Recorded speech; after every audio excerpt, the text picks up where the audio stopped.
Hey guys, it's me, Cap, formerly coach of TSM and Wisp. I wanted to make a video today over something that really pisses me off and I see all the time. Um, the main examples used in this video are going to be from the Orisa Juno Brig comp that was really popular in Stage 4, Stage 2 for Korea. But really, this applies to every comp in Overwatch 2, outside of very few specific examples. And what it is getting off of the fucking corner. So what does it mean to get off the fucking corner? Well, the big example, and the one that I'll show here in a second, is anytime you're turning around a corner. The way a lot of teams do this is they put their tank here, whatever, they put their backline behind the tank, right, whatever that is, and then the tank turns the corner, and then the backline goes behind the tank. And what ends up happening when you play against good teams is the enemy team is set up in a slightly different way with their tank on the corner and the backline off the corner. This is what I mean by it. And what will happen is when your tank walks in, there's like kind of a tank backline trade that ends up happening in almost every comp. And your backline is way easier to get to than the enemy backline for this reach, right? So at the core of this interaction, and I'll go a little bit more in depth, is the fact that your backline is easier to reach than the enemy's backline is to reach, and this will cause you to lose almost any comp, almost any interaction, right? And what I'll say, and I might make a video on this more in depth because it's kind of a big thing to just say and leave out there, is that in Overwatch 1, we had Brawl, we had Dive, we had Spam. Really, none of that exists in Overwatch 2.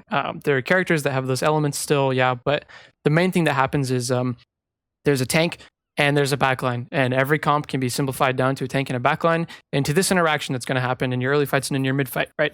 The neutral is about setting this up. The mid fight is about avoiding these trades, whatever, making your front line to backline better than theirs is, whatever. Or maybe sometimes you can just use your backline to swing their front line, whatever, and it's hard, right? But the way that comps work, the way that playstyles work, I should say, maybe instead of comps, is that either you're engaging or you're baiting all the time. And those are the two playstyles of Overwatch 2. And so the way to do this properly and how to get off the corner as the defending team, one, I need to set up so that, my tank, and there's a couple of different ways to do this too, I'll get into later.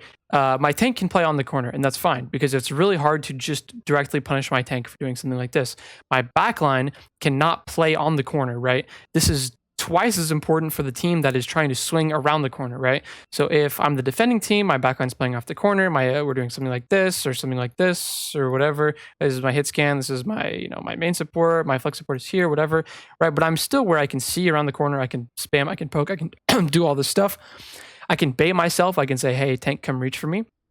But the really important thing, and the way that I like to explain this to players, is that if I'm ever a backliner, right? So say I'm a hit scan, I'm a Cass, or I'm an Ashe player, or whatever, or I'm the Brig player, I'm playing with them, or I'm the Juno player, I'm playing with them. Anytime I see the enemy tank, right? So say their tank is playing on this corner, and I'm here on this corner. I should want that tank to try and come kill me, right? If I can ever see him, if I'm ever swinging him, if I'm ever peeking him, I should say in my mind, I'm fine with him trying to reach me here because I know there's no way it'll work and he will get punished on the way in for it, right? If you watch the Orisa meta in Stage 1, that happened a lot in Stage 2. That was the way a lot of teams played to like swing their Sojourn, swing their Curie, Lucio, try to bait the enemy Orisa to push in and then punish that Orisa on the way in, right? Or if teams weren't playing properly, then you could just move your Orisa in. Like, if your hit scan is not staged aggressively, and this is the downside, right? If you play too safe, say my Sojourn is here, then their Orisa can just turn and it's really easy because they don't actually have to punish my Sojourn, right? They can just swing on my tank. My Sojourn's not in a good spot to bail them out. It becomes difficult, right? So you have to be somewhere where you can poke and punish walk-ups, but you have to also be somewhere that is safe enough that if the enemy tank reaches for you, then you won't die, right? And so this is the core of like defending a corner, playing slow, playing second, whatever you want to call it. Attacking a corner, swinging a corner, or playing first, whatever, is done pretty similarly, right? But my tank is going to swing this way, and my backline is going to swing off of the corner, right? And so usually what will happen is either we're playing to punish a tank, right? Depending on how we see the enemy backline set up, say like their hit scan is here, like we said a second ago, right? If this is a hit scan with no mobility, if it's a Soj, right, maybe we're going to force the Soj out, he's going to slide. If it's a Cass, then we're going to swing this way, right? And we're going to try to push this enemy tank back, and we're going to swing and try and punish this hit scan for being here. Or if the hit scan's too passive, we're going to punish the tank for holding or whatever, right? Like you have to recognize what's more punishable. But the number one thing, if you're ever swinging a corner, is to make sure that you're not in a position where the enemy tank can easily trade you out, right? And so the example I want to go look at, and the reason this is doubly important for the comp that was played a lot recently, um, is this comp has really strong trade. Orisa's neutral trade is incredibly strong. His reach is really far, especially with Ring, right? And with Genji, like this comp just has a lot of reach and a lot of punish for squishies if you step out of line. But the other thing is like the ults really lend this comp towards this trading style, or like this gatekeeping of a corner type of style, like with the Orisa ult, with the Rally, right, with the Juno ult. These are just incredibly easy to gatekeep and punish people who don't do this correctly. So unfortunately, the example is going to come from my own team that played in stage 3. Let's just take a look at this really quickly, right? And we're going to watch this from Infected's POV to see how easy this is exactly, right? So you can see we're getting ready to swing the corner. What we want to do here is we're going to swing. We're going to play first with the Bob. Maybe we're going to catch a mid-fight Orisa ult, right? And so you can see that Riker is pushing in here, right? There's not a lot of complication to how your tank is going to swing. Your tank is just going to block the enemy tank. Occasionally, they're going to force a CD and then try to get past the enemy tank, whatever. But this is not the complicated part of this. The complicated part is that in a second, Infected is going to try and trade the backline of TSM here. And either one of two things is going to happen, right? The backline of TSM is going to be off the corner here, or maybe even here or something, right? Like in the little hole behind this. They're going to be very hard to reach. And then the Orisa is going to have to make a decision when he sees that. Either he's going to think, oh, they're reachable, but it's going to be hard. He's going to try and reach, and he's going to get punished on the way in. Or maybe with great micro, he'll be able to make it work, right? But this comes down to execution versus execution and which team wins, right? And that's like, there's a lot of counterplay here. Or he's going to see that, he's going to say, oh, they're baiting, they're really far. He's not going to be able to go for it. And so instead, he's just going to leave, give the corner a little bit, and we're going to get some space, right? The scenario that should never happen is he's going to turn, he's going to see you're on the corner here, and then he's just going to kill all of you super easily. And there's no counterplay, right? So if we look at this, he turns the corner, right? Because any tank will expect you guys to be here. Backline is on the corner. They get a Orisa ult without much counterplay, and they get punished, right? So this is really what you want to avoid. And so we're going to look at a couple fights where teams do this properly. But the important part, and we're not going to watch this from my own backline's POV because you get the point probably, right? But anytime you swing, you need to be off the corner. This especially applies to this type of ult fight, right? Where the number one condition of you losing is enemy Orisa ult, enemy rally, right?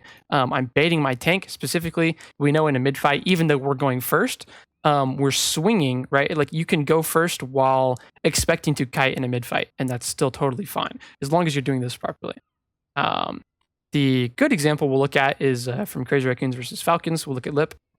In this fight, he wants to play for high noon, right? So knowingly on this corner, Hanbin is here. I'll play a little bit because he gets a little farther off, right? But he knows I want to swing this way. I want to get off the corner, right? So first of all, there are points on the map where it's easier to get off the corner than others, right? If we're playing on this other part of Runesapi, where, you know, behind him, where there's not a good way to get off that corner far enough, you just don't go first around that corner without really specific circumstances, right? Unless we magically force, you know, like a really big advantage out of the tank, or we have a huge ult advantage or something, right? But this corner, there's plenty of distance for me to play off this corner, right? And the rest is on this corner, so I understand that all I'm waiting for before I start with my noon is either I see that their backline is not positioned to punish me for getting off this corner, and then I can just swing the Orisa easily. Or I know that the Orisa is down at CD, specifically because this is noon, right? I'm trying to bait the spear or whatever, and Hanbin just speared, right? So now I'm going to go push, right?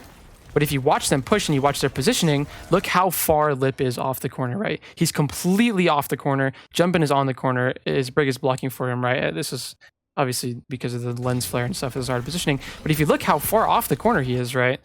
He's not punishable.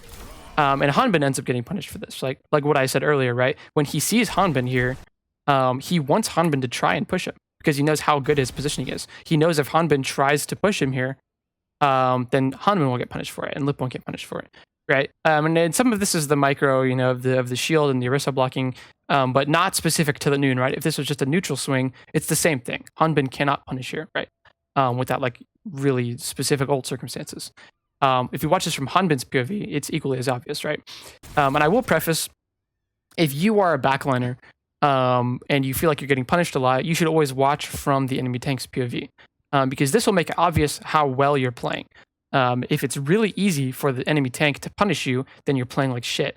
And that's, it should be obvious, but it's not, and a lot of people don't bother to do this. But if you watch this from Hanben's POV, right? Look how far Lippo's off the corner here. He has ult, but he knows he can't go right now, right? So they're ringing. They want to go soon. But he knows if I try to reach for Lip right now and I ult, I'm going to take a fuck ton of damage from this Noon, and it's going to be hard. Also, he didn't have a spear, right? So this is really good window timing from Crazy Raccoon. So if you see this, Hanben makes that decision, and he still thinks me trying to reach is better than trying to give this space, right? Because maybe if I give this space, they're going to follow up with Rally and Arisol, or maybe if I give this space, they're going to be able to catch up with Noon, and someone's still going to die, or maybe my backline's already swung too far or something, right? The important part is, right at this moment, Hanben is forced to make this decision, and it's not an easy decision. If Lip was on this corner, like the fight we just watched, it would be a super easy decision. He would just spin in his face, he'd Arisol, and everyone would die, right? But the core of being a team that wants to go first and win fights is you have to make this decision actually hard for him, right? It's not like super clear that, a lot of teams think of it like, oh, we can go first when we have really good ults, or we can go first, whatever. Going first does not mean you're pushing into the enemy team, right? And this is super important to understand. Like, going first just means that you're using CDs first, and you're swinging them, right? Which is like the important part is swinging, not pushing.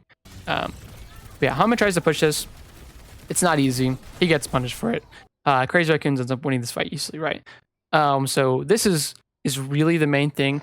I wanted to talk a little bit about like specific times where if you're trying to apply this, where it's really hard.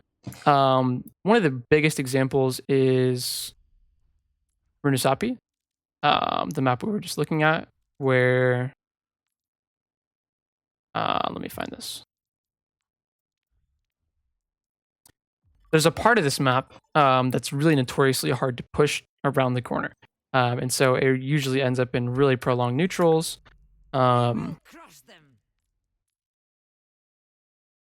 that is the corner by the checkpoint, right? This corner right here. And so if you really think about this in the terms that you're supposed to, and you're trying to swing this corner, you realize why it's almost impossible to swing this corner. And it's because you can't really get off of this corner in a meaningful way, right? You're always easy to reach. And so that's why, one, this part of the map is poorly designed, but two, it's why you very rarely see teams swing around this corner unless there's a really, really good reason to, right? If you manage to force Orisa CD somehow, if you have gigantic, reach advantage, like maybe we can win this fight without having to get off the corner. Maybe we can just Orisa, Blade, Rally, Juno, whatever, and we can win.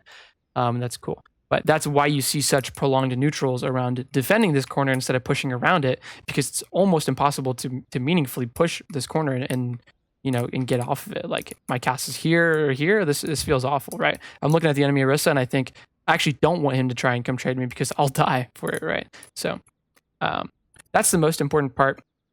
If you want to try to apply this to other comps, it's basically the same with the micro of some of the ults and some of the characters, a little bit different, right? Depending on how you're trying to outplay the enemy tank. And if it's dive, it's a little bit more about having your brig in a position where you can whip the jump away instead of like being able to reach across the ground and stuff like that. But essentially, as a backliner, if you leave this video with one thing, it should be that anytime you as a backliner see the enemy tank, you should want him to push you. And if you don't want him to push you when you see him, that means you positioned incorrectly.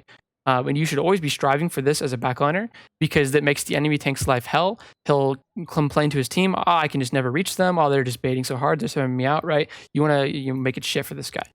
And then the other thing is very small. I won't go too much into detail on this, but when both teams are trying to get off a corner, right? So for example, maybe both Orisas are playing this corner, right? And let me zoom out a little bit actually. This corner is a really common one, because if it's really easy to get off a corner on both sides of it, then this will happen a lot. Where there's an Orisa here, maybe there's a Cass here, right? Or something, and there's a Brig here, and then there's a Juno here kind of playing in between both of them. And a Genji maybe somewhere around this side, right? And then for the enemy team, it's actually also really easy to play off this corner, right? Where also a cast break here or something, right? But where it's equally easy. This will sometimes come down to quickly being able to reposition people into winning one of these fights, right? If I can quickly bring my Genji here, and then my Genji can zone these people, then either we can chase them if we got something good, or maybe we can just go back and force a Sarissa, now these people are out, or stuff like that. and then it becomes a little bit more nuanced. But the very core of this, and I'll wrap this up and then I'll be done, is get off the fucking corner. I'm so tired of seeing it. Every time I watch tier 3, tier 2, even some low tier 1 teams play this fucking comp, play any comp, you as a backliner are so easy to kill. It's impossible to beat any Korean team. You'll literally get eaten alive. Junbin will stuff all of you in a locker and will pants you and give you a swirly if you ever try this. So please stop it. And then I can make videos on something else and give VODs on something else. Hopefully, anyone who's ever asked me for a VOD, I've had to explain this 10 times. Stop doing it. Yeah. See you guys later.